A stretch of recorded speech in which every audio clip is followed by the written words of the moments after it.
Hoje em dia existe teologia para tudo enquanto é gosto, religião para tudo enquanto é fé, liturgia para tudo enquanto é crente, crente para tudo enquanto é gente, gente para tudo enquanto é Deus, Deus para tudo enquanto é álibi.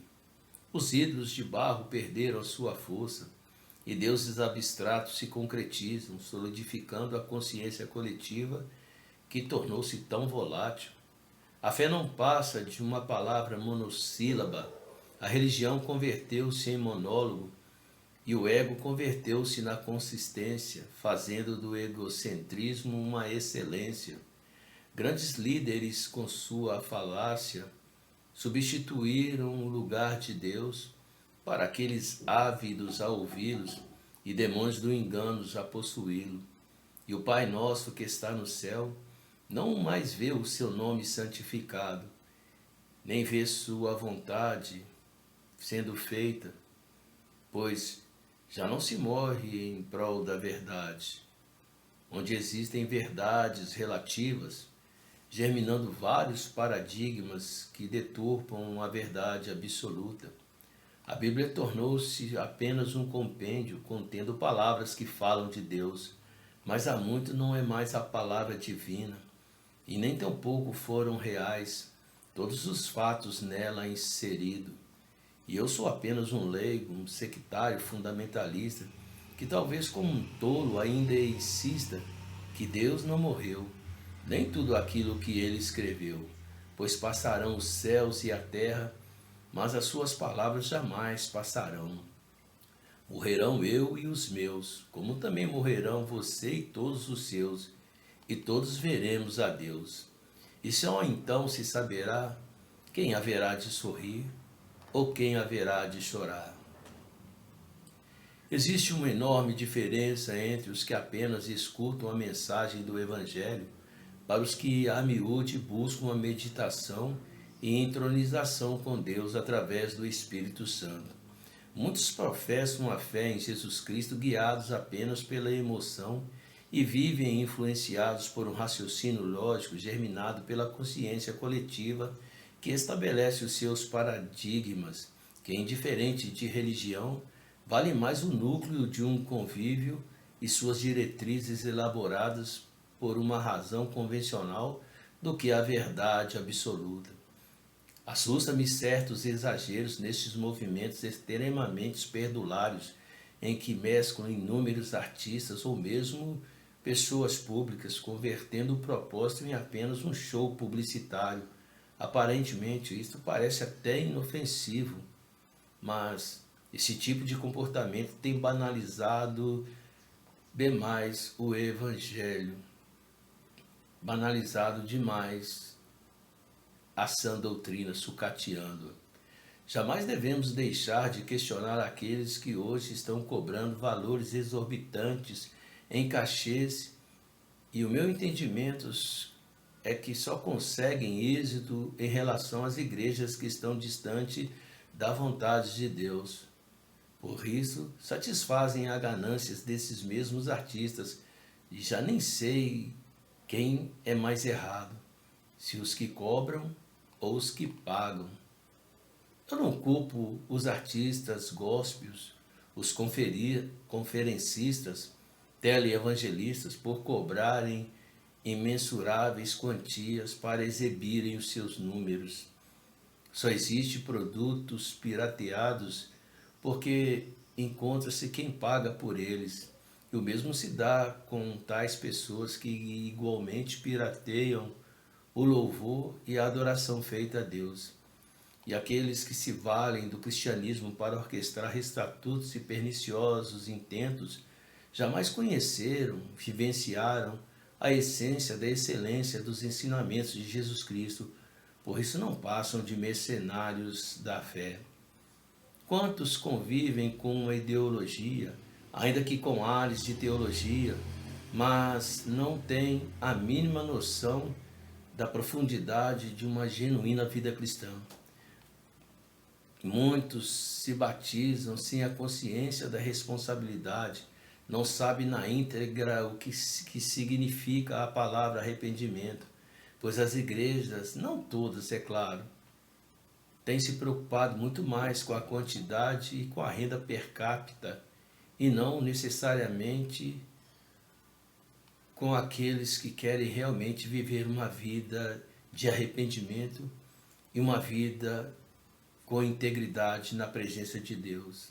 E isso traz uma tristeza tão grande ao coração deste mesmo Deus, fazendo lembrar da igreja da época de Constantino, o imperador, ou mesmo, por que não dizer, na igreja na Idade Média, quando no afã de estender os seus marcos, arrebanhava ou forçava muitas pessoas a acreditar nas suas ideias, nas suas crendices.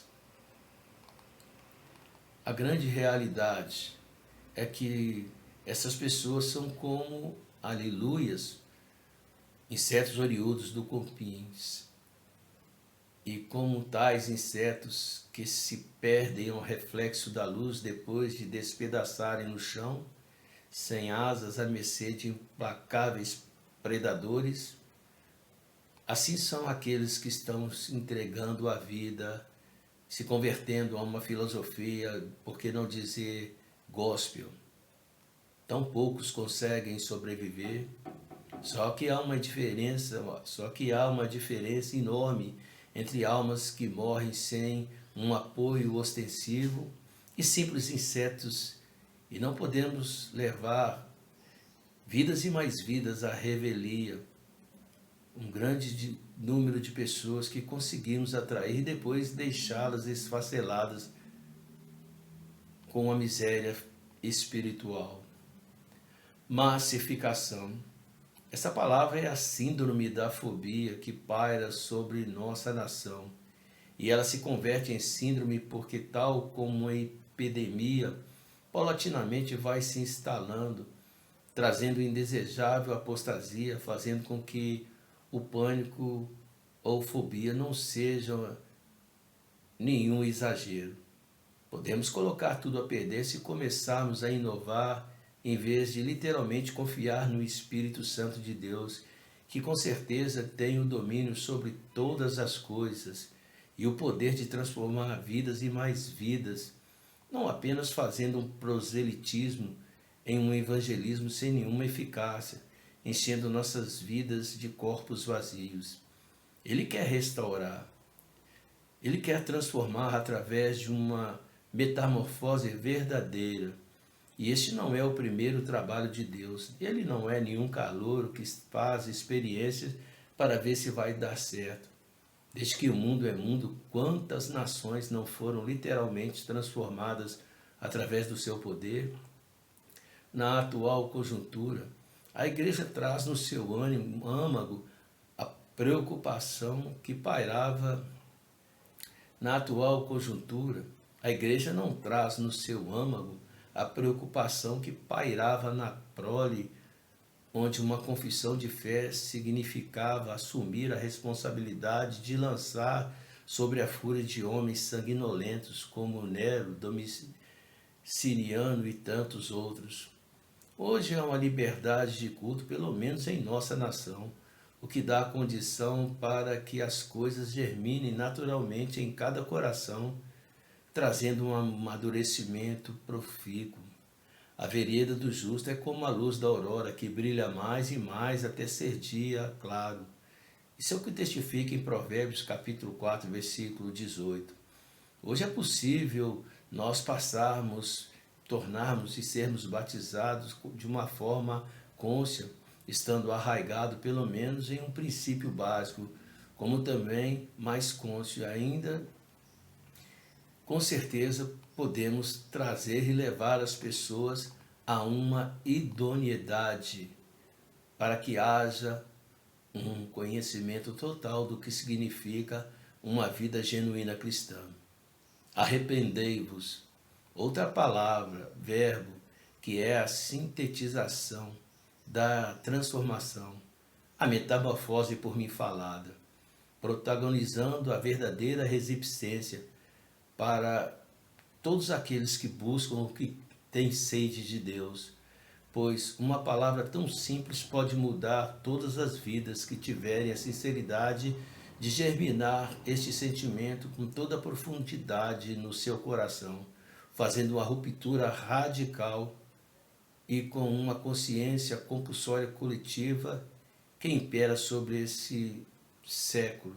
Enfim, fazendo uma ruptura radical com essa consciência compulsória coletiva que tem levado o homem à perdição.